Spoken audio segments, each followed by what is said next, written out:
Well, howdy there, Internet people. It's Bo again. So, today we are going to talk about Tennessee and a decision that was made there and what to expect in the future, because we're probably going to see this play out over and over again in quite a few different states. Okay, so what happened? A federal judge in Tennessee basically looked at that ban that said, you can't have these kinds of shows and all of that stuff, and said that it was unconstitutionally vague and substantially overbroad. Okay. That ruling is what you can expect on pretty much all of it. That terminology. Most of the bans are they're kind of boilerplate. They use a lot of the same language. They have the same goal. The goal is unconstitutional. Okay? The state has to show an incredibly compelling reason to ban a drag show.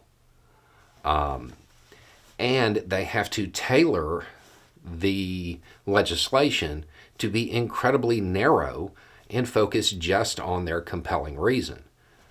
Realistically, they're not going to be able to show the compelling reason for the state to intervene, and any legislation that they draft that is narrow enough to address any potential real reason that they might be able to demonstrate legally is going to be so narrow, they're not going to be interested in it.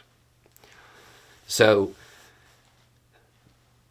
this ruling is probably going to happen over and over again in various states. It doesn't mean they're going to stop trying, at least not anytime soon, because last time I checked, there were more than 500 bills that have been introduced to regulate, curtail, other, and kick down at the LGBTQ community. Most of them are going to suffer this fate when they get to court. The state really doesn't have an interest in this.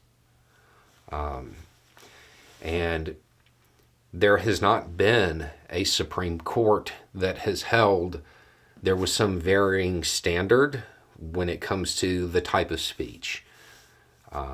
This is going to be treated the same way as political, religious, scientific, any other kind of speech. So the government is going to have to show an incredibly important reason for them to intervene, and they don't have one. Now, one thing I do want to point out, because a whole bunch of people are certainly going to say, well, this is just some liberal federal judge. No, this was a Trump appointee. This was a Trump appointee. I know that if you are part of this community, the win in Tennessee, it's good. You're happy about it. But it doesn't feel like the end, because it's not. I'd be surprised if Tennessee didn't try to fight it. But realistically, assuming the Constitution matters at all in federal courts, this is going to continue to be struck down.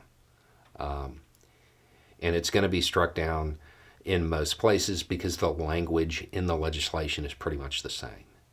And the state really doesn't have a compelling interest here. It's not the end, but it's the beginning of the end of this. Believe me, they'll find some other way to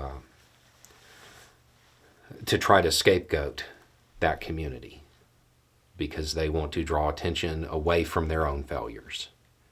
So they want to give their base somebody to point and stare at, blame them. Once again, a group of people that has less institutional power than you do is never responsible for the institutional issues that you are facing. They're not responsible for the position you find yourself in. The people telling you to blame them are. Anyway, it's just a thought. Y'all have a good day.